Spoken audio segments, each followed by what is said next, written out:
दोस्तों, क्या आप लोगों को मेरी आवाज आ रही है? आई होप आप लोगों को मेरी आवाज वगैरह सब सही आ रही होगी। तो चलिए दोस्तों, क्लास स्टार्ट करते हैं। जैसा कि आप लोग जानते हैं, डेली दोपहर 1 बजे अपनी क्लास होती है। तो दोपहर के 1 बज चुके हैं, सभी आप लोग जुड़ जाइए। ठीक है दोस्तों, आप लोग मेरी प्रोफाइल को फॉलो कर लीजिए, जिससे आपके पास में नोटिफिकेशन आ जाए। आप लोगों को दोस्तों सारे कोर्स एक ही सब्सक्रिप्शन में मिल जाएंगे। आप लोग अनअकैडमी सब्सक्रिप्शन से जुड़ते हो तो यहाँ पर आपको टेट सीरीज में मिल जाती है, हर क्लास की पीडीएफ भी मिल जाती है। ठीक है, तो एसएससी एग्जाम्स का गेट सब्सक्रिप्शन करेंगे तो 12 महीने का दोस्तों 6500 का है। रेफरल कोड यूज करेंगे नीरज 11, तो ये आपका 5850 का पड़ जाएगा। और दोस्तों अभी आप लोगों के लिए बहुत शानदार डिस्काउंट है। 6 और 7 अप्रैल के लिए ये आप लोगों का एप्लीकेबल है, यानी 1 साल का आप लोग सब्सक्रिप्शन लेते हो तो 2 महीने का आप लोगों को एक्स्ट्रा मिल जाएगा। तो इसके लिए आप लोग नीरज 11 कोड यूज करके ले सकते हो ना। 12 महीने का 6500 है, नीरज 11 लगा लेना है, आपका 5850 का मिल जाएगा। चलिए स्टार्ट करते हैं। और सुबह 9:30 बजे आप लोगों को पता है वाईफाई स्टडी यूट्यूब चैनल पे क्लास होती है 9:30 बजे, और शाम को 4 बजे होती है थ्योरी की क्लास। ये दोनों वाईफाई स्टडी पे होती है और 1 बजे अनअकैडमी पर होती है। चलिए स्टार्ट करते हैं। तो आप लोगों को मैं बता देता हूं इसके रूल्स के बारे में। जो भी स्टूडेंट्स नए हैं उनको बता देता हूं दोस्तों, आपकी जो क्लास होगी इसमें आप लोगों के सामने क्वेश्चन आएगा और 4 ऑप्शंस आएंगे। जो भी आपको लगता है कि सर ये राइट आंसर होना चाहिए, उस पर आप लोग क्लिक कर देंगे। जब पूरे 35 क्वेश्चंस हो जाएंगे तब मैं आप लोगों को आपकी रैंक शेयर करूंगा कि आपकी रैंक क्या आई है। हर क्वेश्चन के साथ में मैं उसका सॉल्यूशन आप लोगों को बताता जाऊंगा। तो बिल्कुल भी आपको घबराने की जरूरत नहीं है। और इस पूरे टेस्ट के दौरान आप लोगों की चैट्स क्या रहेगी दोस्तों? बंद रहेगी। ठीक है, चलिए चलिए स्टार्ट करते हैं दोस्तों। गुड आफ्टरनून आप सभी को। जो भी आपकी चर्चा है, जो भी आपके क्वेश्चन है, वो लास्ट में पूछना। आप टेस्ट स्टार्ट करते हैं। ठीक है, चलो आ जाओ। तो स्टार्ट करते हैं क्लास। दोस्तों आपके पास नोटिफिकेशन आए या नहीं आए, आप लोग सीधे जुड़ जाया करो। 1 बजे आपकी क्लास होती है तो होती है, उसमें कोई वो नहीं है कि होगी या नहीं होगी। रोज 1 बजे होती है। ठीक है, चलिए। तो पहला क्वेश्चन आप लोगों की स्क्रीन पे, आंसर आप लोग बताइए।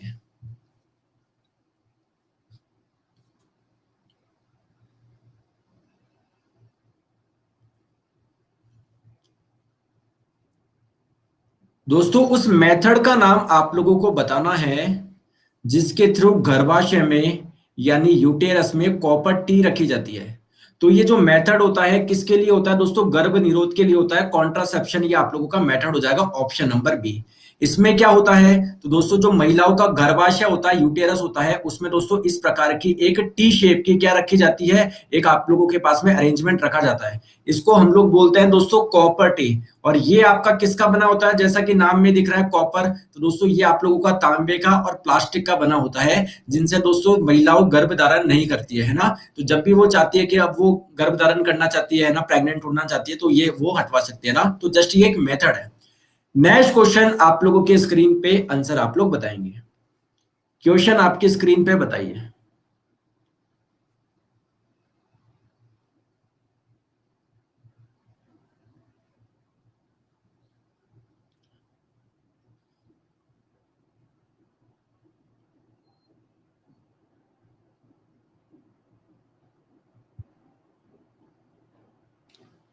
आप लोगों से पूछा जा रहा है कि एक गैस से भरे गुब्बारा है। देखिए कोई बैलून है। आप लोग दोस्तों अगर इसको नाखून से तोड़ोगे तो काफी मुश्किल होता है इसको फोड़ना, जबकि सुई पे जैसे ही आप लोग इस पे निडल टच करोगे तो ये फूट जाता है। इसका कारण क्या होता है? जैसे मान लीजिए दोस्तों ये है आप लोगों की निडल, है ना, ये मान लीजिए बिल्कुल पतली सी आप लोगों की सुई है। आपने क्या लगा रहे, कुछ फोर्स तो लगाना ही पड़ेगा, ऑब्वियसली बात है। ऐसा तो है नहीं कि ये जो आप लोगों की निडल है उसको बस ऐसे रख लो अपने आप फूट जाएगा। थोड़ा सा तो आप लोगों को प्रेस करना ही पड़ेगा, फोर्स लगाना ही पड़ेगा। तो मैं मानता हूं दोस्तों आपने जो फोर्स लगाया, लेट सपोज आपने एफ फोर्स लगाया। दोस्तों जो प्रेशर होता है यानी जो दाब होता है वो होता है फोर्स अपॉन एरिया।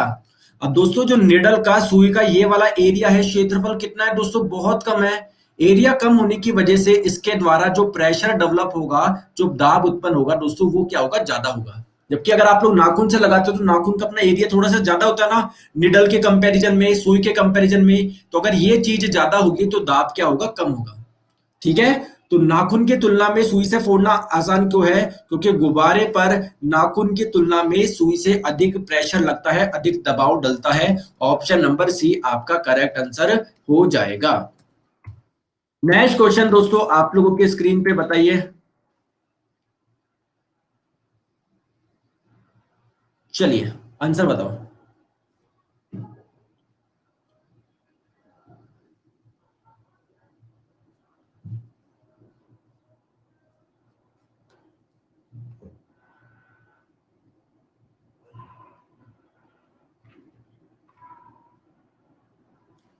आप लोगों से पूछा जा रहा है प्रकाश से संबंधित, है ना, लाइट से रिलेटेड एनर्जी किम निम्नलिखित में से किस पर निर्भर करती है?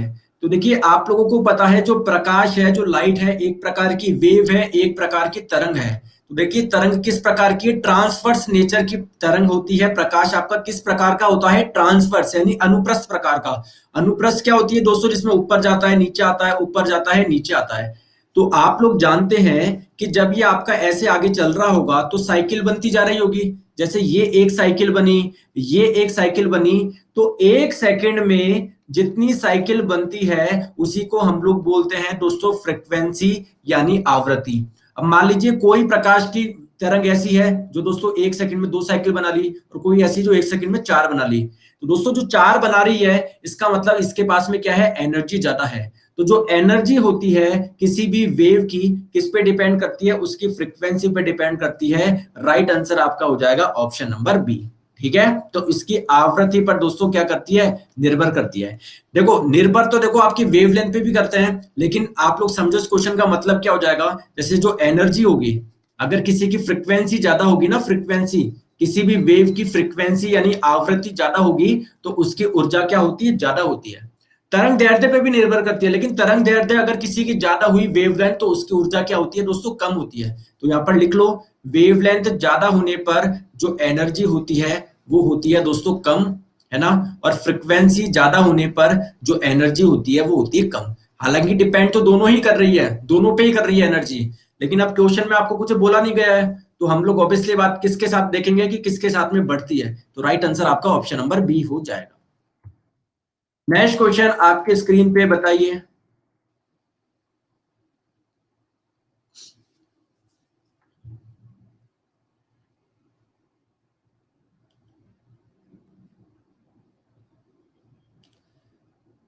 डैश स्टेप डाउन ट्रांसफर में स्थिर रहता है। स्थिर का मतलब क्या है? इसके मान में कोई परिवर्तन नहीं होना।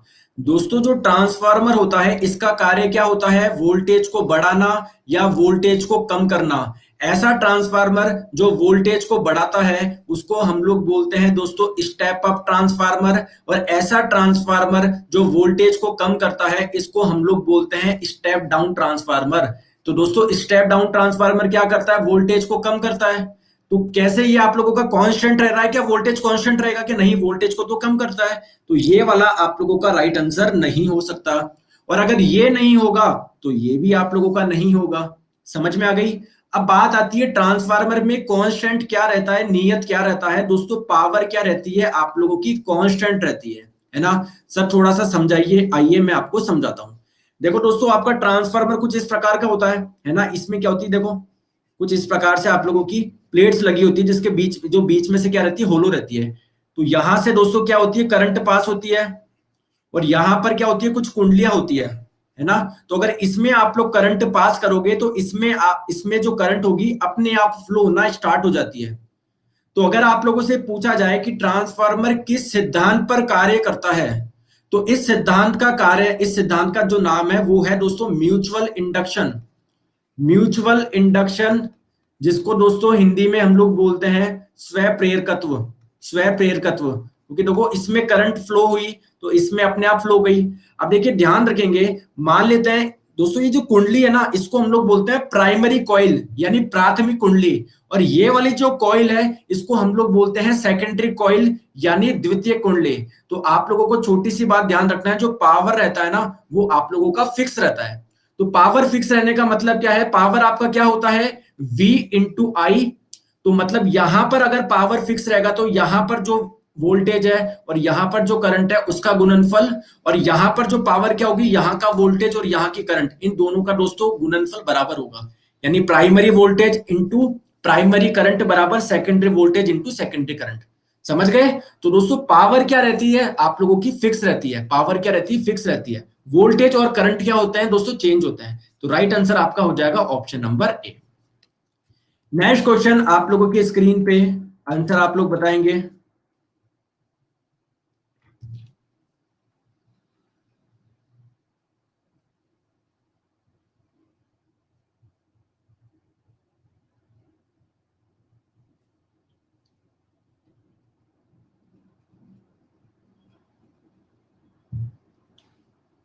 आप लोगों को बोला जा रहा है कुछ रूट्स, कुछ जड़ें जो कि दोस्तों रेडिकल के अलावा कहीं और से उत्पन्न होती है, इन जड़ों को क्या बोला जाता है? आइए समझते हैं क्या बोला जा रहा है क्वेश्चन में। रेडिकल क्या होता है, ये मूल तंतु क्या होता है?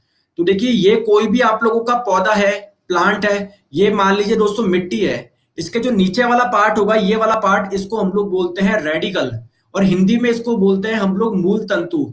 यानी जो भी जड़ें निकलती है वो रेडिकल से निकलती है ना, यहीं से निकलती है। लेकिन कुछ जड़ें ऐसी होती है दोस्तों जो यहां से निकल जाएगी, जो यहां से निकल जाएगी, जैसे कि आप लोग देख पा रहे हो ये मिट्टी के अंदर, थोड़ी मिट्टी के बाहर है।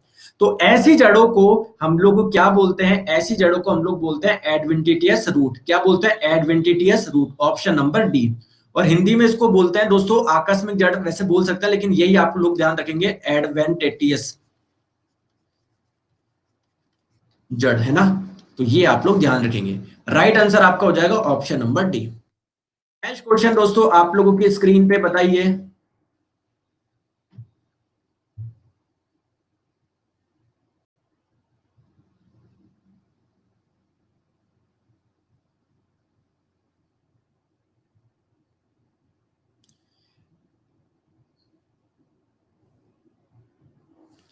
देखिए दोस्तों, गैल्वेनोमीटर क्या होता है, ये करंट मेजर करता है। अमीटर क्या होता है, ये भी करंट मेजर करता है। तो अगर आप लोग चाहते हो गैल्वेनोमीटर को अमीटर में बदलना, तो आप लोगों को क्या लगाना पड़ेगा, एक लो रेजिस्टेंस लगाना पड़ेगा, एक निम्न प्रतिरोध लगाना पड़ेगा। किसमें, पैरेलल में, यानी समांतर में। समझ में आ गया क्या? ठीक है। अब आप लोगों से पूछा जाए कि गैल्वेनोमीटर को अगर आप लोगों को वोल्ट मीटर में बदलना है तो क्या करेंगे?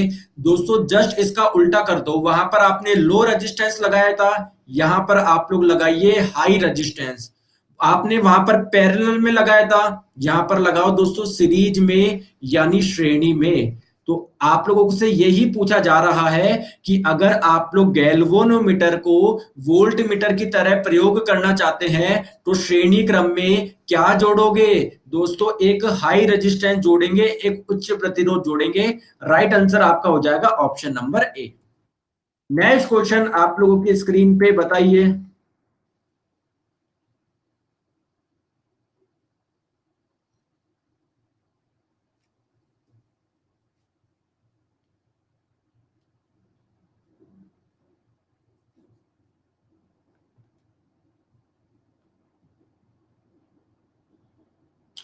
आप लोगों से बोला जा रहा है निम्नलिखित में से कौन सा एक सबसे कम ऊष्मा चालक है ना, मतलब किसकी कंडक्टिविटी, किसकी चालकता सबसे कम है। और कौन सी कंडक्टिविटी की बात कर रहा है, ये थर्मल कंडक्टिविटी की बात कर रहा है, ऊष्मीय चालकता के बारे में। ऊष्मीय चालकता क्या होता है दोस्तों, अगर कोई आप लोगों के पास में रॉड है, आपने इसको गर्म करा, इसको हीट दी, अगर इसका ये किनारा भी गर्म हो जाता है, इसके पास भी हीट आ जाती है, यहां से चल के इसके पास भी हीट आ जाती है, इसका मतलब इसकी कंडक्टिविटी अच्छी है, थर्मल कंडक्टिविटी। तो दोस्तों जितने भी आप लोगों के मेटल्स होते हैं, धातु होते हैं, उनकी थर्मल कंडक्टिविटी अच्छी होती है। तो एल्यूमिनियम भी मेटल है, आप लोगों का चांदी भी एक मेटल है, तांबा भी एक मेटल है, कांच एक मेटल नहीं है, और इसकी थर्मल कंडक्टिविटी इतनी अच्छी नहीं होती। आप लोग करके देख लेना, कांच हो, इसको यहां से गर्म करो, ऐसा नहीं है इसका ये वाला एंड बहुत ज्यादा गर्म हो जाएगा। गर्म तो होगा लेकिन इतना गर्म नहीं होगा जितना इस इंटेंसिटी, मतलब जिस इंटेंसिटी से यहाँ पर गर्म हो रहा है। जबकि लोहे को देखो, लोहे यहां पर गर्म करोगे तो दोस्तों ये वाला एंड भी बहुत जल्दी गर्म हो जाएगा आपका। समझ गए? चलिए नेक्स्ट क्वेश्चन आपके स्क्रीन पे, आंसर आप लोग बताएंगे। क्वेश्चन आपके स्क्रीन पे,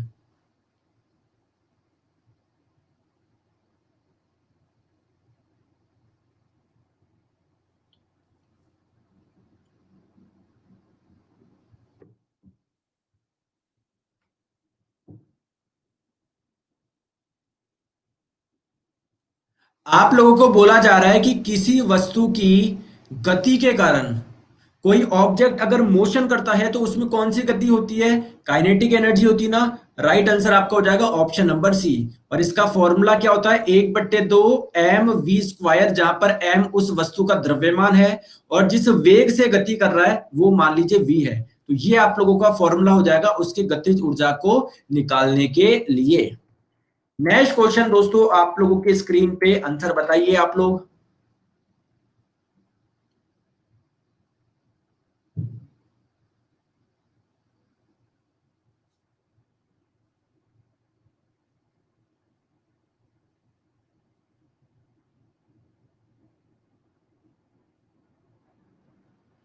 आप लोगों से बोला जा रहा है इनमें से कौन सी एक इलेक्ट्रोमैग्नेटिक वेव है, विद्युत चुंबकीय तरंग है। दोस्तों वेव जो होती है, तरंगे, वो दो प्रकार की होती है। एक तो होती है आप लोगों की दोस्तों मैकेनिकल वेव, जिसको हम लोग हिंदी में क्या बोलते हैं? यांत्रिक तरंगे। और एक होती है दोस्तों आपकी इलेक्ट्रोमैग्नेटिक वेव, जिसको हिंदी में हम लोग बोलते हैं विद्युत चुंबकीय तरंगे।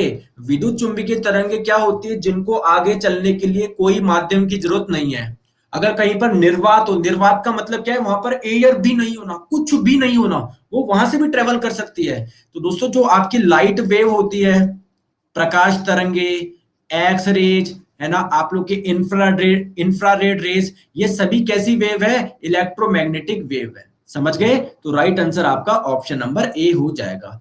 बहुत जने साउंड वेव के बारे में बोल रहे थे। दोस्तों साउंड वेव एक मैकेनिकल वेव है, यांत्रिक तरंग है। ये अल्ट्रासोनिक वेव क्या होती है? ये भी एक प्रकार की ध्वनि तरंग ही है। ऐसी ध्वनि तरंगे जिसकी आवृत्ति 20,000 हर्ट्ज से अधिक होती है, ऐसी ध्वनि तरंगों को हम लोग अल्ट्रासोनिक वेव बोलते हैं। तो ये भी एक प्रकार की क्या हो गई दोस्तों? मैकेनिकल वेव ही है। ठीक है, आपसे इलेक्ट्रोमैग्नेटिक वेव का पूछा गया था, तो राइट आंसर आपका हो जाएगा ऑप्शन नंबर ए। तो दोस्तों अगर मैं बात करूं इलेक्ट्रोमैग्नेटिक वेव्स की, तो देखिए जो गामा रे होती है, एक्स रे होती है, अल्ट्रावायलेट रे होती है ना, आप लोग की विजिबल जो लाइट होती है, रेडियो वेव्स, माइक्रोवेव, इंफ्रारेड, ये सभी की सभी दोस्तों कैसी वेव होती है? इलेक्ट्रोमैग्नेटिक वेव्स होती है। नेक्स्ट क्वेश्चन आपके स्क्रीन पे आंसर आप लोग बताएंगे।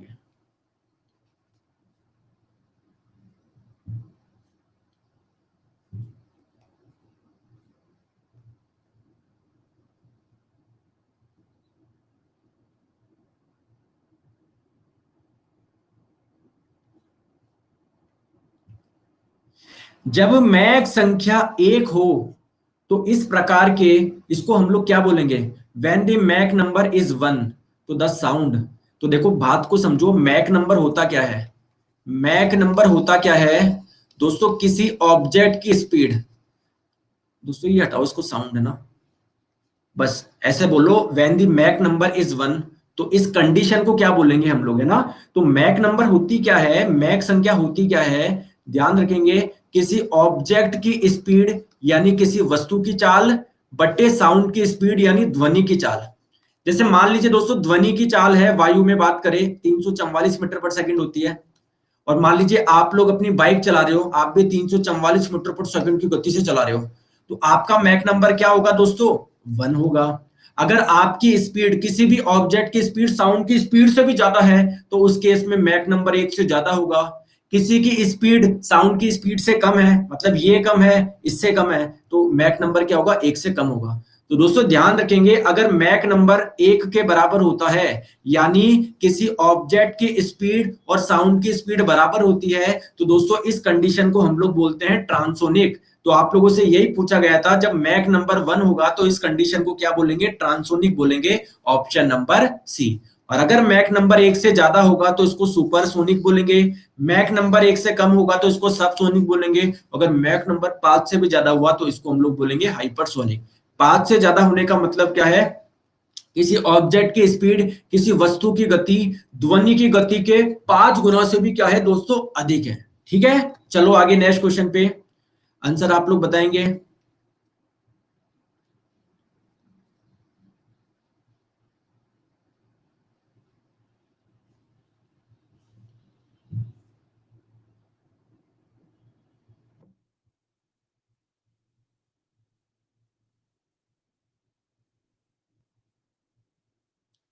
देखिए दोस्तों, आप लोगों को पता है जब बच्चे का जन्म आता है तभी कोई लेडी, तभी कोई माँ क्या कर सकती है दोस्तों, दूध का उत्पादन कर सकती है।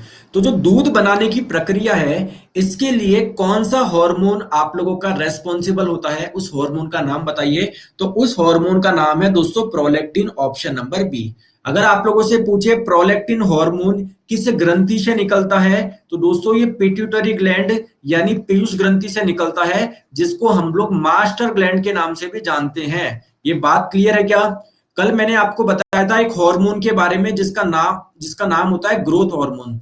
तो आप लोगों से अगर पूछे ग्रोथ हार्मोन, वृद्धि हार्मोन कहां से निकलता है, इस बार का क्वेश्चन है, तो ध्यान रखेंगे ग्रोथ हार्मोन भी कहां से निकलता है, पीयूष ग्रंथि से निकलता है, यानी पिट्यूटरी ग्लैंड से निकलता है। लेकिन दोस्तों इस बार के एनटीपीसी में जो क्वेश्चन आया था उसमें पूछा गया था ग्रोथ हार्मोन कहां से निकलता है, और ऑप्शन में आप लोगों को दिया हुआ था दोस्तों एंटीरियर पिट्यूटरी ग्लैंड या आपकी पोस्टीरियर पिट्यूटरी ग्लैंड। मतलब जो आपकी पिट्यूटरी ग्लैंड होती है ना दोस्तों, पीयूष ग्रंथि, इसके भी दो भाग होते हैं, एक तो आगे वाला एंटीरियर और एक पीछे वाला। तो अगर आप लोगों से पूछा जाए कि जो प्रोलैक्टिन हार्मोन निकल रहा है वो निकल तो पीयूष ग्रंथि से रहा है, लेकिन इसके कौन से पार्ट से, तो दोस्तों एंटीरियर पार्ट से, है ना, आगे वाले पार्ट से। तो एंटीरियर पार्ट से कौन सा हार्मोन निकलता है, प्रोलैक्टिन हार्मोन निकलता है। कौन सा निकलता है दोस्तों, प्रोलैक्टिन हार्मोन, जिसका काम क्या होता है, मिल्क प्रोडक्शन में ये हेल्प करता है। समझ गए? तो यहां से दोस्तों कुछ सिग्नल जाते हैं यहाँ पर मेमोरी ग्लैंड के पास में, जहां से दोस्तों दूध का श्रावण होता है। समझ गए? चलो आगे हम लोग चलते हैं नेक्स्ट क्वेश्चन पे। नेक्स्ट क्वेश्चन आपके स्क्रीन पे, आंसर आप लोग बताएंगे।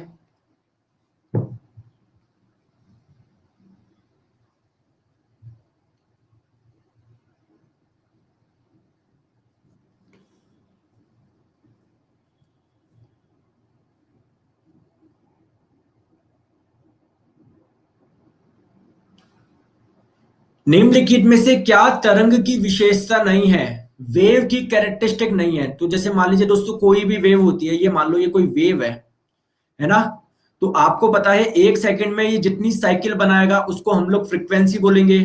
समझ गए दोस्तों? इस पॉइंट और इस पॉइंट के बीच की जो दूरी होती है इसको हम लोग वेवलेंथ बोलते हैं।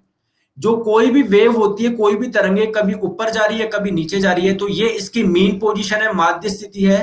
तो मीन पोजीशन से कितना ऊपर या मीन पोजीशन से कितना नीचे जा सकता है, इसको हम लोग एम्पलीट्यूड बोलते हैं। तो ये सभी की सभी वेव्स की ही कैरेक्टरिस्टिक्स है।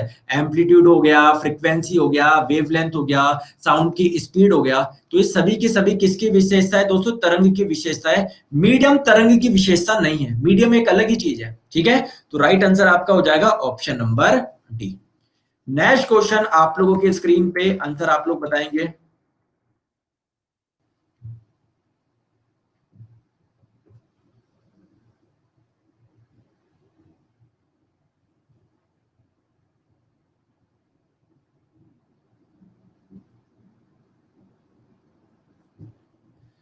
दोस्तों बोला जा रहा है कि ब्रैग स्पेक्ट्रोमीटर का उपयोग किस किरण की या किस तरंग की तरंग दैर्ध्य को मापने के लिए किया जाता है। तो इसका राइट आंसर हो जाएगा दोस्तों ऑप्शन नंबर ए, एक्सरे। जैसे मान लीजिए ये आप लोगों की कोई भी एक्सरे है ना, तो इस पॉइंट और इस पॉइंट के बीच की दूरी को हम लोग बोलते हैं वेवलेंथ यानी तरंग दैर्ध्य। तो जो एक्स रेज की वेवलेंथ होती है ये एक डिवाइस से मापी जाती है जिसका नाम है ब्रैग स्पेक्ट्रोमीटर। अगर आप लोगों से पूछे कि जो ब्रैग स्पेक्ट्रोमीटर है इसका इन्वेंशन किसने किया था, तो इसका इन्वेंशन किया था सर विलियम ब्रैग ने। ठीक है, तो ये आप लोग ध्यान रखेंगे।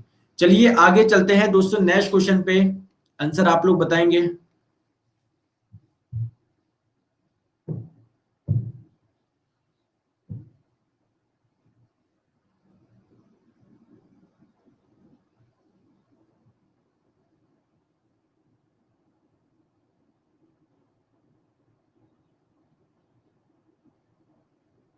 दोस्तों आप लोगों से बोला जा रहा है इनमें से कौन सी एक अदिश राशि है। तो बात करते हैं वेट का, बात करते हैं भार। भार क्या होता है दोस्तों, कोई भी m द्रव्यमान की वस्तु होती है तो उस पे नीचे की ओर एक फोर्स लगता है, किसकी वजह से, पृथ्वी के कारण इसके नीचे की ओर कुछ आकर्षण लगता है। जैसे मान लीजिए कोई वस्तु है, इसको मैं छोड़ू, नीचे आ रहा है ना, नीचे क्यों आ रहा है, जरूर नीचे की ओर कोई फोर्स लग रहा है। और दोस्तों जो नीचे की ओर ये लगता है इसी को हम लोग बोलते हैं दोस्तों वेट यानी भार, जिसका सूत्र होता है m इंटू जी। तो ये जो बाहर होता है ये एक प्रकार का क्या होता है दोस्तों, फोर्स होता है। ठीक है, तो फोर्स क्या एक वेक्टर क्वांटिटी है या एक स्केलर क्वांटिटी है दोस्तों? फोर्स आप लोगों की एक वेक्टर क्वांटिटी है, एक सदिश राशि है। तो वेट भी दोस्तों क्या होगा, एक सदिश राशि होगी। बात करते हैं आवेग। तो देखिए वेग आप लोग सभी आप लोग मोमेंटम जानते हो। संवेग, संवेग क्या होता है आप लोगों का, एक स्केलर ये वेक्टर क्वांटिटी होती है, सदिश राशि होती है। और संवेग में परिवर्तन को ही हम लोग बोलते हैं आवेग। तो आवेग भी क्या होगी, एक सदिश राशि होगी। दोस्तों त्वरण क्या होता है, त्वरण भी एक सदिश राशि होती है। बात करते हैं यंग्स मॉडुलस। ये यंग्स मॉडुलस होता क्या है दोस्तों, ये किसी पदार्थ की प्रत्यास्थता के बारे में बताता है, इलास्टिसिटी के बारे में बताता है। प्रत्यास्थता यानी इलास्टिसिटी। आप लोग बोलेंगे सर नहीं समझ में आया। जैसे मैंने आपको बोला कि कोई दो आपने वायर लिए, एक ये लिया एक ये लिया, दोनों को आप लोगों ने खींचा, दोनों को खींचा, फोर्स लगाया दोनों में, दोनों की लेंथ में इंक्रीमेंट हुआ।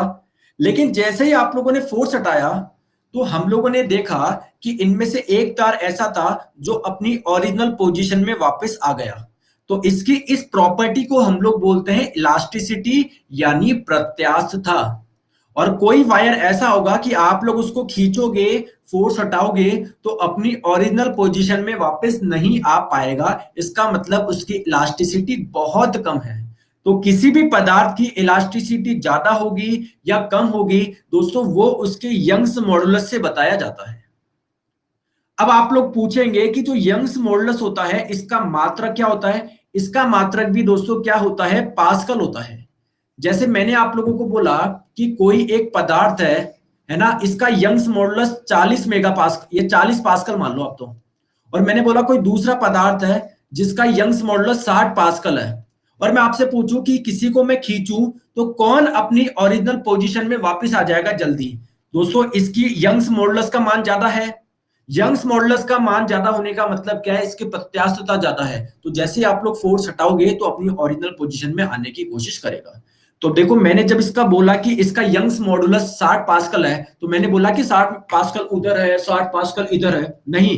इसको बताने के लिए आपको दिशा की जरूरत नहीं पड़ती। यानी जो यंग्स मॉडुलस होता है ये एक आपकी अदिश राशि होती है। समझ में आ गया? तो राइट आंसर आपका ऑप्शन नंबर सी हो जाएगा।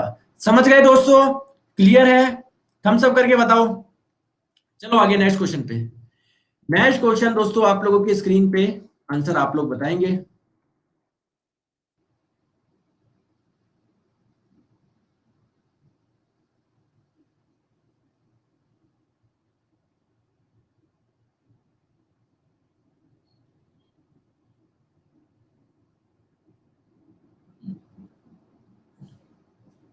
लेंस की शक्ति की एसआई यूनिट क्या है?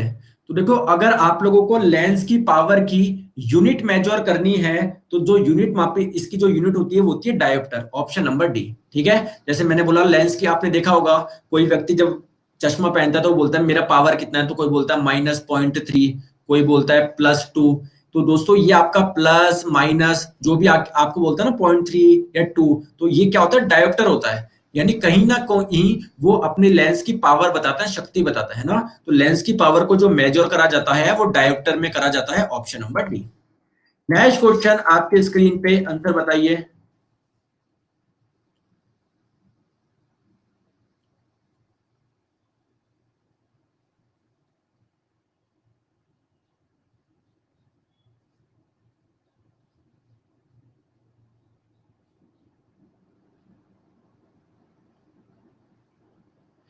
तो आप लोगों से बोला जा रहा है जो इंडक्टेंस होता है, प्रेरकत्व, इसका मात्रक क्या होता है? तो पहले तो हम लोग समझते हैं ये इंडक्टेंस होता क्या है। उससे पहले मैं आप लोगों को बाकी ऑप्शन के बारे में बताता हूं। देखिए आपको पता है जो वेबर होता है ये किसकी इकाई होती है, किसका मात्रक होता है? मैग्नेटिक फ्लक्स का, चुंबकीय फ्लक्स का। चुंबकीय फ्लक्स जो मापा जाता है वो मापा जाता है दोस्तों वेबर में।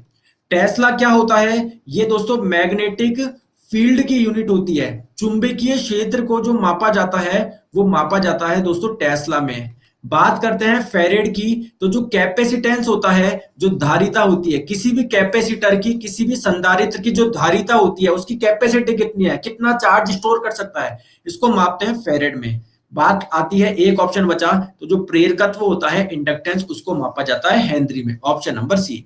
अब बात आती है कि सर ये इंडक्टेंस होता क्या है, प्रेरकत्व क्या होता है। दोस्तों मान लीजिए कोई भी एक चालक है, कोई भी कंडक्टर है, कंडक्टर का मतलब जिसमें करंट फ्लो हो सकती है, तो अगर आप लोग इसमें बहने वाली करंट में का अमाउंट चेंज करोगे, जैसे मान लो पहले 2 एम्पियर फ्लो हो रहा था, अब मान लो दोस्तों 3 एम्पियर फ्लो करवाना चाहते हो, या 2 की जगह 1 एम्पियर ही फ्लो करवाना चाहते हो, तो यह इसका विरोध करता है।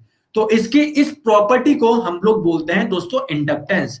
और किस में ये प्रॉपर्टी ज्यादा होगी, ये आप लोग किस में मापते हो, आप मापते हो हेनरी में। जैसे मान लो किसी का इंडक्टेंस 2 हेनरी है, या किसी का इंडक्टेंस 4 हेनरी है, तो जिसका इंडक्टेंस ज्यादा, इसका मतलब वो ज्यादा अपोज करेगा। ऑप्शन नंबर सी इसका करेक्ट आंसर हो जाएगा। नेक्स्ट क्वेश्चन आपके स्क्रीन पे बताइए।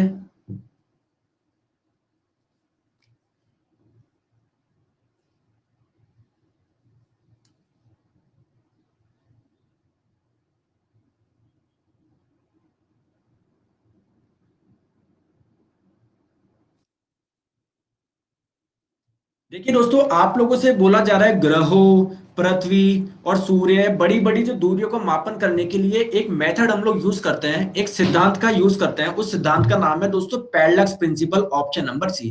क्या होता है मैं अभी आप लोगों को बताता हूं, लेकिन दोस्तों मैक्सिमम स्टूडेंट आंसर दे रहे थे केपलर प्रिंसिपल। दोस्तों केपलर का जो सिद्धांत है वो तो जस्ट ये बताता है कि कोई भी ग्रह सूर्य के चारों ओर किस प्रकार से गति करता है। क्या आप लोग पैरेलल इसका केपलर लॉ का यूज करके या केपलर प्रिंसिपल का यूज करके क्या आप लोग सूर्य या किसी ग्रह के बीच की दूरी बता सकते हो क्या, या किन्हीं दो ग्रहों के बीच की दूरी बता सकते हो क्या, या कोई दो तारों के बीच की दूरी बता सकते हो क्या, नहीं बता सकते।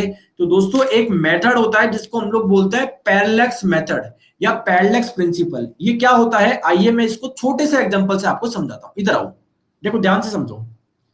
जैसे मैंने आप लोगों को बोला कि ये कोई वस्तु रखी है आपके सामने, समझ गए। आप मान लीजिए दोस्तों आप खड़े हो यहां पर, ध्यान से देखो। मैंने आपको बोला कि इस वस्तु और आपके बीच की दूरी कितनी है ये निकाल कर बताओ आप लोग, समझ गए बात को, ठीक है। तो दोस्तों आप लोग क्या करेंगे, एक बार अपनी राइट आई को बंद करेंगे, ठीक है, राइट आई को बंद करेंगे, ठीक है। एक बार आप लोग अपनी लेफ्ट आई को बंद करेंगे, क्लियर है क्या।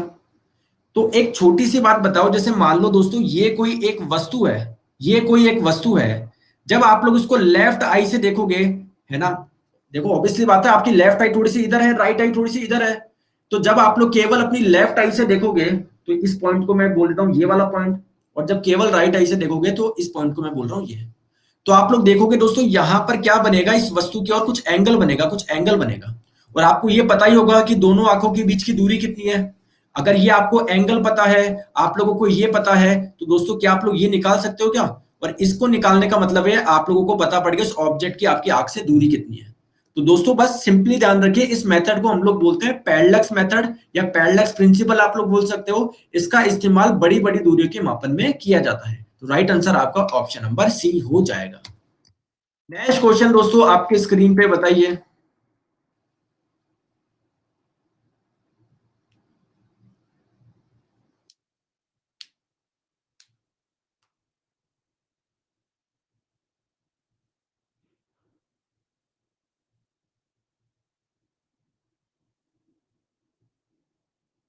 आप लोगों को बोला जा रहा है निम्नलिखित में से कौन आकार में सबसे छोटा है। देखो आप लोग जानते हो किसी एटम की बात करो, अगर किसी परमाणु की, तो उसका जो साइज होता है वो कितनी ऑर्डर का होता है, उसकी रेडियस 10⁻⁻10 मीटर ऑर्डर की होती है। ऑर्डर का मतलब क्या है, जैसे मान लो किसी की 2 × 10⁻⁻10 हो सकती है, किसी की 3 × 10⁻⁻10 हो सकती है, किसी की 6 × 10⁻⁻10 मीटर हो सकती है, ठीक है। आपको पता है इस एटम के अंदर पाया जाता है दोस्तों न्यूक्लियस यानी नाभिक। जो नाभिक का ऑर्डर होता है ना, नाभिक का, वो 10⁻⁻15 मीटर का होता है। तो आपको एक तो चीज पता है एटम से कितना छोटा न्यूक्लियस होता है यार, तो इससे कई छोटा आप लोगों का न्यूक्लियस है।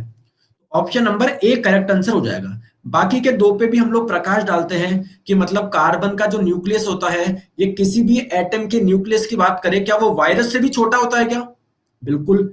क्यों? क्योंकि देखो, और क्या किसी वेवलेंथ ऑफ लाइट से भी छोटा होता है क्या? जैसे मान लीजिए कोई प्रकाश है ना, उसके इस पॉइंट और इस पॉइंट के बीच की दूरी को हम लोग वेवलेंथ बोलते हैं ना। तो दोस्तों वेवलेंथ की बात करें, जो लाइट आप लोग देख पाते हो वो वेवलेंथ किस ऑर्डर की होती है? 10⁻⁻7 ऑर्डर की।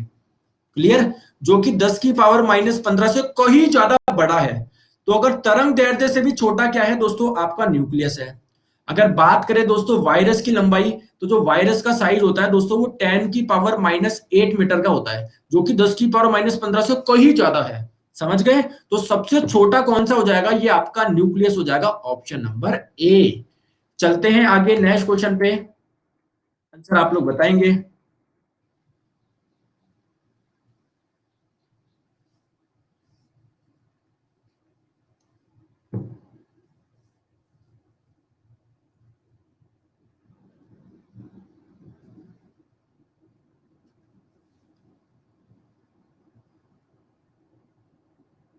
दोस्तों आप लोगों को बोला जा रहा है कोई विद्युत चुंबकीय तरंग है, तो उसकी जो गति है ना, उसका फॉर्मूला क्या होगा?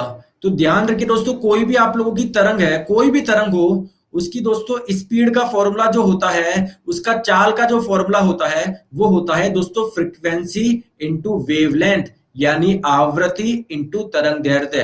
राइट आंसर आपका हो जाएगा ऑप्शन नंबर ए, आवृत्ति इंटू तरंग दैर्ध्य। चलो आगे चलते हैं दोस्तों नेक्स्ट क्वेश्चन पे, आंसर आप लोग बताएंगे।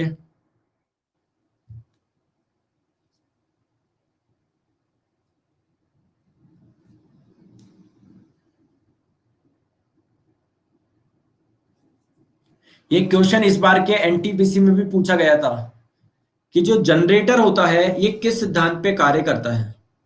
डीसी का मतलब क्या है? डायरेक्ट करंट, यानी दिष्ट धारा। ऐसा जनरेटर जिसमें दिष्ट धारा फ्लो कर रही है, डायरेक्ट करंट फ्लो कर रही है।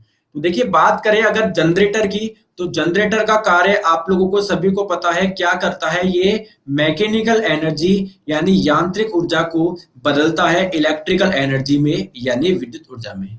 ये किस सिद्धांत पे कार्य करता है? इलेक्ट्रोमैग्नेटिक इंडक्शन यानी विद्युत चुंबकीय प्रेरण। राइट आंसर आपका हो जाएगा ऑप्शन नंबर ए। अब ये इलेक्ट्रोमैग्नेटिक इंडक्शन क्या होता है?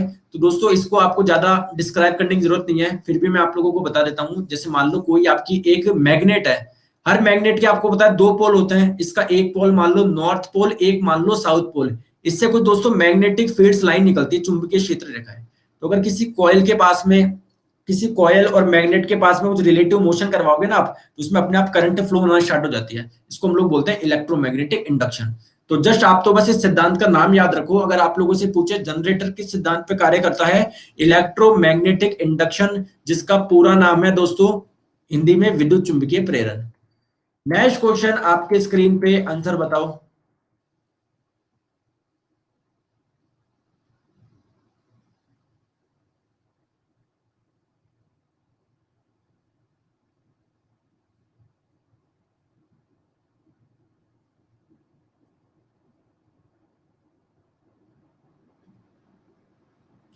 आप लोगों से बोला जा रहा है यदि किसी वस्तु का भार पृथ्वी पर 120 न्यूटन है तो चंद्रमा पर कितना होगा? तो आप लोगों को पता है जो भार होता है वो चंद्रमा की सतह पर बट्टे 6 हो जाता है। यानी अगर पृथ्वी की सतह पर भार 120 न्यूटन है तो चंद्रमा की सतह पर कितना हो जाएगा? बट्टे 6। 120 बट्टे 6 कितना हो जाएगा? 20 न्यूटन। Option number B. और दोस्तों एक चीज ध्यान रखेंगे, इस बार एनटीपीसी में क्वेश्चन आया था, कई बच्चे गलत करके आए। द्रव्यमान पे कोई प्रभाव नहीं पड़ता। क्वेश्चन पूछा गया कि अर्थ पर यानी पृथ्वी पर किसी वस्तु का द्रव्यमान 60 किलोग्राम है, तो चंद्रमा पर ले जाने पर उसका द्रव्यमान कितना होगा? बहुत जने इसका आंसर 10 किलोग्राम दिए देखे आगे, 60 बट्टे 6 10 किलोग्राम। लेकिन ध्यान रखेंगे द्रव्यमान पे कोई भी प्रभाव नहीं पड़ता। अगर यहाँ पर 60 किलोग्राम है तो यहाँ पर भी 60 किलोग्राम ही रहेगा। ठीक है, चलो आगे चलते हैं दोस्तों नेक्स्ट क्वेश्चन पे, आंसर बताएंगे आप लोग।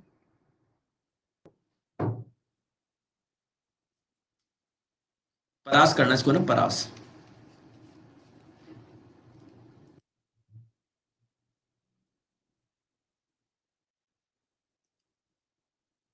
तो दोस्तों कोई प्रोजेक्टाइल मोशन की जो रेंज होती है परास, किस कोण पर अधिकतम होती है? अब परास होता क्या है? जैसे मान लीजिए ये जमीन है, आपने किसी फुटबॉल को किक मारा। तो फुटबॉल आप लोगों की दोस्तों मान लीजिए आपने जो इसको किक मारा, इसको स्टार्टिंग कुछ वेलोसिटी मिली होगी, प्रारंभ में कुछ वेग मिला होगा, तो मान लेता हूं प्रारंभिक वेग कितना है, u है। और ये जो दिशा है, ये जमीन के साथ में जो कोण बना रहा है वो कितना है दोस्तों, थीटा है। तो ये बॉल जा रही है ऊपर, ऊपर जाके कैसे आ रही है, वापस ऐसे नीचे आ रही है।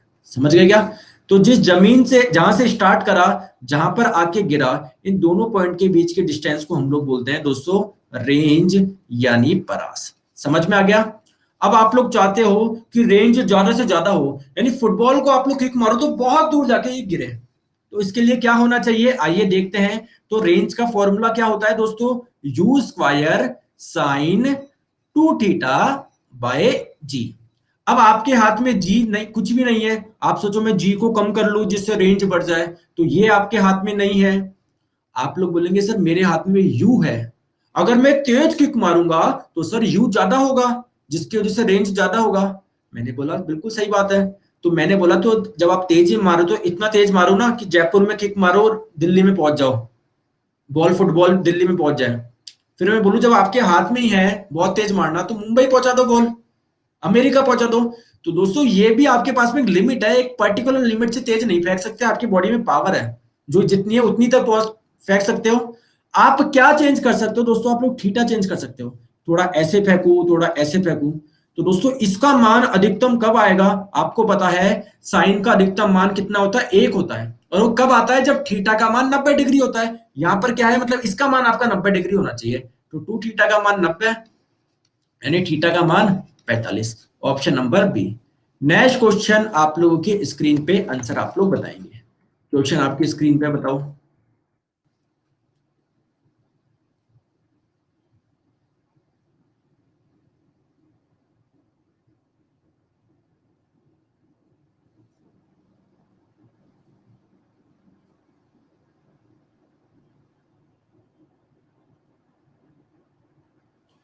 दोस्तों आप लोग एक चीज ध्यान रखिए, सिंपल सी चीज, कि कोई भी गर्म वस्तु होती है ना, कोई भी गर्म वस्तु होती है ना, वो अपने अंदर से दोस्तों क्या निकालती है, रेडिएशंस निकालती है, विकिरण निकालती है।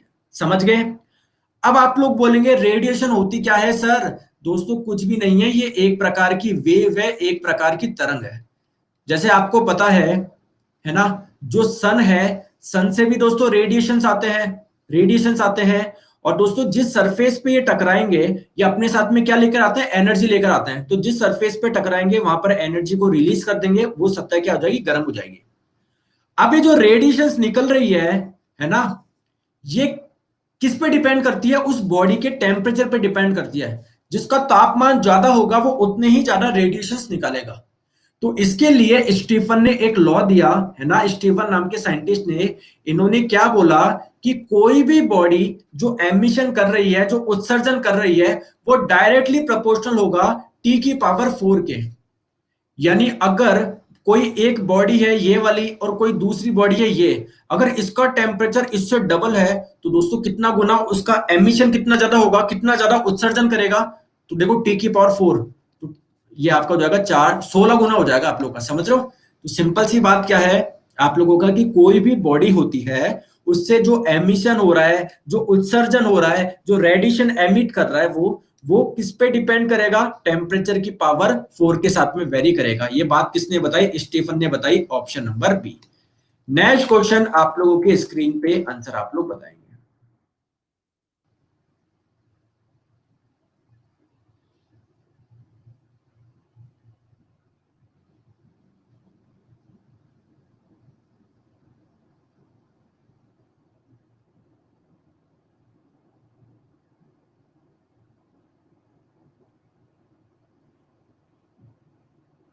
तो राइट आंसर आपका हो जाएगा दोस्तों ऑप्शन नंबर बी। अब देखो इसको थोड़ा सा समझने के लिए आपको टाइम देना पड़ेगा 20-50 सेकंड का। देखो मैं बोल रहा हूं कि एक कोई गाड़ी है, वो इस दिशा में जा रहा है 4 मीटर पर सेकंड के वेग से। एक कोई दूसरी गाड़ी है, वो इस दिशा में जा रही है 4 मीटर पर सेकंड के वेग से।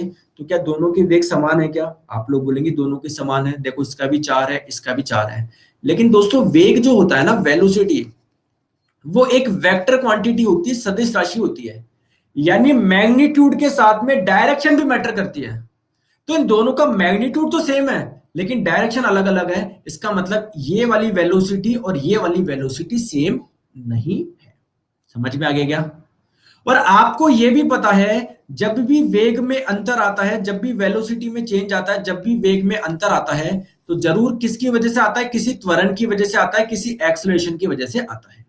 अब मान लीजिए ये कोई आप लोग सर्कुलर मोशन कर रहे हो, ये आप हो, मान लीजिए आपकी स्पीड है 4 मीटर पर सेकेंड।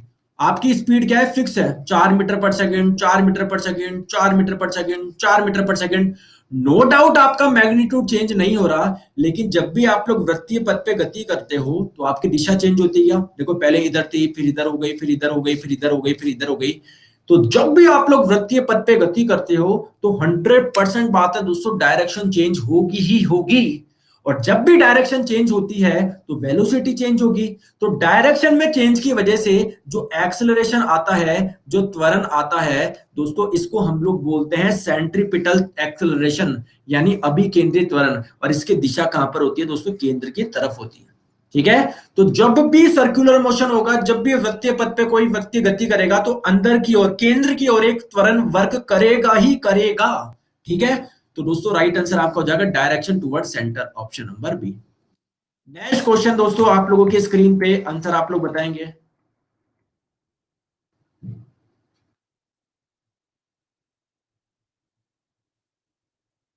जो इंडक्शन कॉइल है, इसका आविष्कार किसने करा? कॉइल का मतलब क्या होगा दोस्तों? से कुंडलिया से इंडक्शन कॉइल होती नहीं होती। तो इसका आविष्कार किसने करा दोस्तों? निकोलस कैलन ने करा। सीएचएसएल में पूछा गया था क्वेश्चन, है ना। तो निकोलस कैलन, आप लोग सीधे याद रखो कैलन, निकोलस कैलन ये साइंटिस्ट है जिन्होंने किसको इन्वेंट किया? इंडक्शन कॉइल को। नेक्स्ट क्वेश्चन दोस्तों, आपके स्क्रीन पे आंसर बताइए।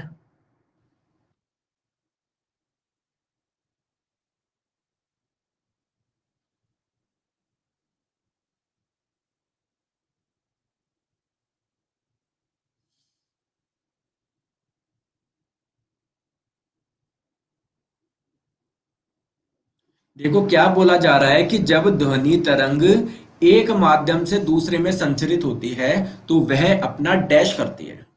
दोस्तों मान लो यहां पर पानी है, यहां पर मान लीजिए दोस्तों हवा है। तो पहले जो साउंड था पानी से मान लीजिए किस में गया? हवा में गया। तो जब भी एक मीडियम से दूसरे मीडियम में कोई ध्वनि तरंग जाती है तो इस घटना को हम लोग बोलते हैं अपवर्तन। समझ गए? अब आप लोग एक छोटी सी चीज बताओ, हर माध्यम में जो चाल होती है अलग अलग होती है। पानी की जो साउंड की चाल होगी पानी में अलग होगी, हवा में अलग होगी। कहने का मतलब है जो स्पीड होगा क्या उसमें चेंज होगा क्या? बिल्कुल होगा। लेकिन ध्यान रखेंगे, जब भी एक माध्यम से दूसरे माध्यम में कोई आपकी तरंग जाती है तो उसकी फ्रिक्वेंसी में, आवृत्ति में कभी भी परिवर्तन नहीं होता। ठीक है। अब ध्यान रखो, स्पीड क्या होता है दोस्तों? किसी भी ध्वनि की जो चाल होती है वो क्या होता है? फ्रीक्वेंसी इंटू वेवलेंथ, यानी आवृत्ति इंटू तरंग दैर्ध्य। दोस्तों फ्रीक्वेंसी क्या हो जाएगा? स्पीड बट्टे वेवलेंथ, यानी चाल बट्टे तरंग दैर्ध्य। समझ गए? अब आपको पता है ये वाली चीज क्या रहनी चाहिए? कांस्टेंट रहनी चाहिए। तो अगर दोस्तों स्पीड में परिवर्तन हो रहा है, मान लो स्पीड बढ़ रही है तो इसको भी बढ़ना ही पड़ेगा, तभी तो जाके कांस्टेंट रह सकता है। मान लो स्पीड कम हो रही है तो ये भी कम होगा, तभी तो जाके कांस्टेंट रह सकता है। तो ध्यान रखेंगे, जब भी आपका ध्वनि तरंग या प्रकाश तरंग एक माध्यम से दूसरे माध्यम में जाता है, स्पीड में चेंज होता है, वेवलेंथ में चेंज होता है, फ्रीक्वेंसी में कोई परिवर्तन नहीं होता, तो यानी आपका करेक्ट आंसर हो जाएगा ऑप्शन नंबर डी। ठीक है दोस्तों, चलो आगे चलते हैं नेक्स्ट क्वेश्चन पे। आंसर आप लोग बताएंगे।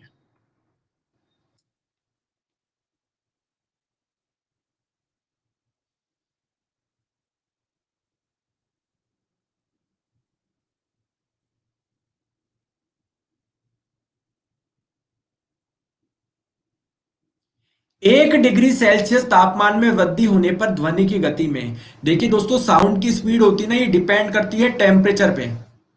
30 क्वेश्चन ही करेंगे यार, टेंशन मतलब थोड़ा सा क्वेश्चंस आज लेंदी थे, है ना। तो आज 30 क्वेश्चन ही करेंगे।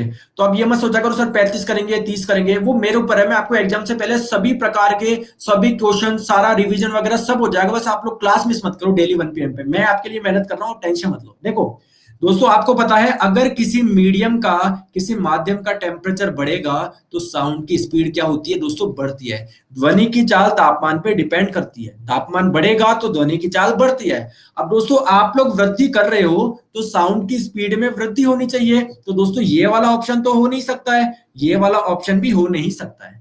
तो दो ऑप्शन तो ऐसे एलिमिनेट कर दिए। अब आपको एग्जैक्ट डाटा चाहिए तो राइट आंसर हो जाएगा ऑप्शन नंबर ए। जब भी आप लोग 1 डिग्री सेल्सियस से परिवर्तन करते हो, है ना, स्पीड में, सॉरी टेम्परेचर में, तो वो आपका जो साउंड की स्पीड होती है वो 0.61 मीटर पर सेकंड से बढ़ जाती है। कहने का मतलब ये है कि अगर 20 डिग्री सेल्सियस पे साउंड की स्पीड 343 मीटर पर सेकंड है तो 21 डिग्री सेल्सियस पे 343.61 मीटर पर सेकंड हो जाएगा। ठीक है, चलो दोस्तों आगे नेक्स्ट क्वेश्चन पे आंसर बताएंगे।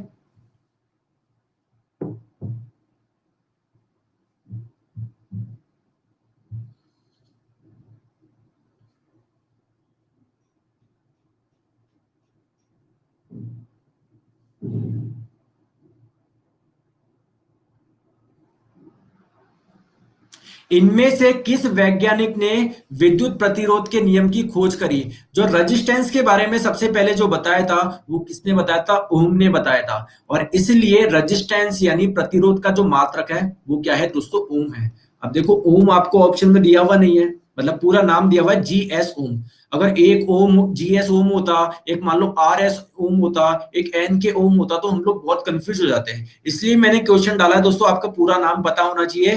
तो पूरा नाम क्या हो जाएगा दोस्तों? जॉर्ज साइमन ओम, है ना। जो ओम ओम आप लोग बोलते हो उनका पूरा नाम क्या है? जॉर्ज साइमन ओम, जो कि एक जर्मनी के साइंटिस्ट है। इन्होंने ही दोस्तों प्रतिरोध के बारे में बताया था। नेक्स्ट क्वेश्चन आप लोगों के स्क्रीन पे बताएंगे।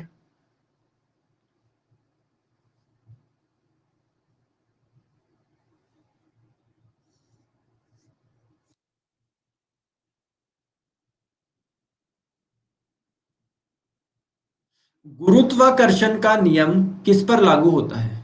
दोस्तों गुरुत्वाकर्षण का नियम क्या है कि कोई भी दो वस्तुएं होती है वो आपस में एक दूसरे को आकर्षित करती है, इसी को ही हम लोग बोलते हैं गुरुत्वाकर्षण का नियम। जैसे मान लीजिए ये पृथ्वी है, यहां पर मैंने मान लीजिए किसी वस्तु को छोड़ा, ऐसे छोड़ा, तो ये नीचे की ओर क्यों आ रही है? क्योंकि कोई भी दो द्रव्यमान आपस में एक दूसरे को आकर्षित करते हैं।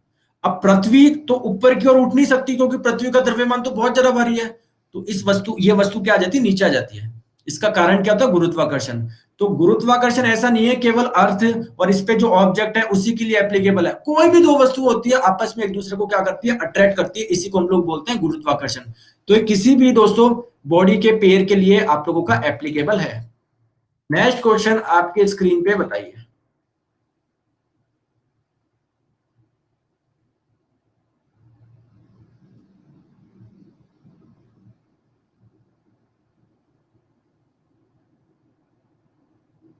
लाउडनेस ऑफ साउंड किस पे डिपेंड करती है? ध्वनि की प्रबलता। तो देखिए दोस्तों अभी मैंने आप लोगों को एक चीज बताई है एम्पलीट्यूड के बारे में। ये हो गई मीन पोजीशन, कोई भी तरंग कितना ऊपर कितना नीचे जा रही है इसको बोलते हैं एम्पलीट्यूड। तो देखिए यहाँ अगर हम लोग बात करें इस प्रकार के तो इसका एम्पलीट्यूड कम है, अगर बात करें इसकी तो देखो इसका एम्पलीट्यूड क्या है? ज्यादा है। तो दोस्तों ध्यान रखेंगे जो लाउडनेस होती है साउंड की वो किस पे डिपेंड करती है? एम्पलीट्यूड पे, आयाम पे। अगर किसी ध्वनि तरंग का एम्पलीट्यूड ज्यादा होगा तो उसकी लाउडनेस उतनी ही ज्यादा होगी। नेक्स्ट क्वेश्चन आप लोगों के स्क्रीन पे बताइए दोस्तों, रुको। चलो आंसर आप लोग बताओ। अरे क्या हो गया, रैंक कहां से शेयर कर दी? अच्छा 30 क्वेश्चन हो गए क्या दोस्तों? देखो चैट्स खोल रहा हूँ मैं, 30 क्वेश्चन हो गए ना। चलो मैं आपकी रैंक शेयर कर रहा हूँ ना, बाकी के क्वेश्चन हम लोग कल कर लो। आपकी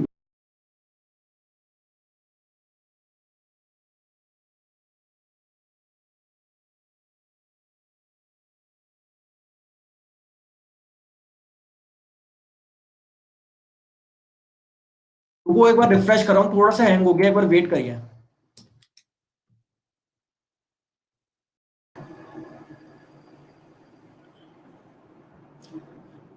हाँ अब मैं रैंक दिखा रहा हूँ आपको, वेट करिए। हाँ अब देखिए दोस्तों रैंक आप लोग देख सकते हो अपनी, है ना। अब आप लोग देख सकते हो अपनी रैंक। अब आप लोग अपनी रैंक देख सकते हो। तो आज हम लोगों ने 30 क्वेश्चन का टेस्ट लिया है। इस 30 क्वेश्चन के बेसिस पे आप लोगों की क्या रैंक आई है आप लोग देख सकते हो। चलो सभी बच्चे कमेंट कर रहे हैं 6029 है ना, 5000। तो दोस्तों देखो मैं फिर से बता रहा हूँ, रैंक से आप लोगों को परेशान नहीं होना है। आप लोगों की रैंक चाहे दोस्तों 6000 आए 7000 आए, आप लोगों को दोस्तों सीखना है। सीखोगे रैंक अपने आप एग्जाम में अच्छी आ जाएगी। तो रैंक से प्रभावित नहीं हो कि सर मेरी रैंक अच्छी आनी चाहिए, रैंक अच्छी आनी चाहिए। आप लोगों को यहाँ पर सीखना है। जिनकी रैंक अच्छी आ रही है वो दोस्तों 1.5 साल से मेरे साथ में जुड़े हुए हैं इस अनअकैडमी स्पेशल क्लासेस में। मार्च से स्टार्ट करी थी मैंने, और मार्च से कंटिन्यूसली मैं आप लोगों को स्पेशल क्लास करवा रहा हूँ, फ्री स्पेशल क्लासेस। मार्च से, पिछले मार्च से, अब आप देख सकते हो। तो आप लोग दोस्तों 5-7 दिन जुड़ोगे, उसमें आप लोगों को इंप्रूवमेंट हो जाएगा। तो बस आप लोग डेली क्लास लीजिए, एग्जाम से पहले सभी प्रकार के क्वेश्चंस आपके दिमाग में घुस जाएंगे, सारे कॉन्सेप्ट, टेंशन मत लो आप, ठीक है। तो बस डेली 1 PM पे आप लोग जुड़े। चलिए सर, सबसे खराब रैंक 5 मंथ में, कोई बात नहीं, देखो 5 महीने की सबसे खराब रैंक है, कोई बात नहीं है, यानी इसका मतलब 5 महीने में सबसे ज्यादा आज ही सीख के गए हो आप लोग।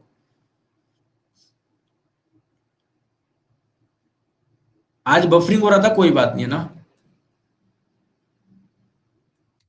चलिए दोस्तों, ये 9:30 बजे मेरी सुबह यूट्यूब पे भी क्लास होती है, वाइफ स्टडी चैनल पे, तो इससे भी आप लोग जरूर जुड़े। और शाम को 4 बजे मैं आप लोगों को करवा रहा हूँ ब्लड सर्कुलेटरी सिस्टम, जिसमें मैंने 2 क्लास ले चुका हूँ, तीसरी क्लास है, 2 की दोस्तों आज हो जाएगी। तो एसएससी एग्जाम्स का दोस्तों आप लोग गेट सब्सक्रिप्शन कर ले, अनअकैडमी पे कोई भी सब्सक्रिप्शन ले आप लोग दोस्तों, कोड यूज करिए नीरज11, जिसका भी लेना आपको। गेट का लेना है, छोटे भाई को आईआईटी जेई का दिलवाना है, यूपीपीएससी आरपीएससी। और आपको मैं बता दूं, अभी तो एसएससी पे दोस्तों एक बहुत शानदार ऑफर है, 1 साल का सब्सक्रिप्शन लेने पर 2 महीने का बिल्कुल फ्री है। तो कोड यूज कर लिएगा दोस्तों, नीरज11, ठीक है। चलो, ग्रुप डी कब होगा दोस्तों? होना होगा जब हो जाएगा, टेंशन मत लो। 12 महीने का 6500, कोड लगाओ नीरज11, आपको 5850 का मिल जाएगा। अब बताओ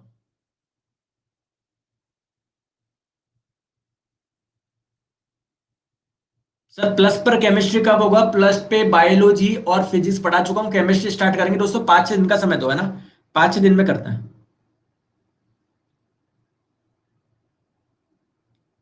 सर मैं कल बोला था कि एनिमल किंगडम और प्लांट किंगडम। आप सर क्यों बोलते हो, जल्दी जल्दी से जुड़ जाइए, आराम आराम से कमेंट करो, देखो सबके पढ़ने दो। रैंक कर तो, रैंक बता तो दिया आपको। सर मैं आपको बोला था कि एनिमल किंगडम प्लांट किंगडम में वीक हूँ, क्या करना है? अच्छा, आपने ये पूछा था क्या, मैं वीक उसमें क्या करना है? तो दोस्तों एनिमल किंगडम तो मैंने आपको यूट्यूब पे पढ़ाया है, आप लोग देखो, उससे सारे डाउट दूर हो जाएंगे एनिमल किंगडम के। प्लांट किंगडम भी मैं आपको पढ़ा दूंगा, ठीक है। सर उन्हें वैसे बिना आपके बाद, ठीक है, ओके, धन्यवाद। सर 19 क्वेश्चन बता दो प्लीज, 19वां क्वेश्चन क्या था, अभी देखता हूँ, रुको।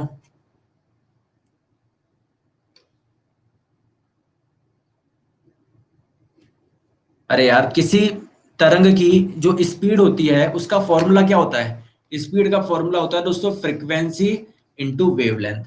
अगर उसकी फ्रीक्वेंसी को आप लोग उसकी तरंग दैर्ध्य से मल्टीप्लाई करोगे तो उस तरंग की आप लोगों को चाल मिल जाएगी, ठीक है।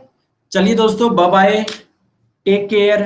मिलते हैं हम लोग कल 1 बजे यहाँ पर, और सुबह 9:30 बजे यूट्यूब पर, और 4 बजे भी आपके यूट्यूब पर। एएलपी कब तक आएगा दोस्तों? आएगा जब आपको पता पड़ जाएगा। चलो बाय बाय, टेक केयर।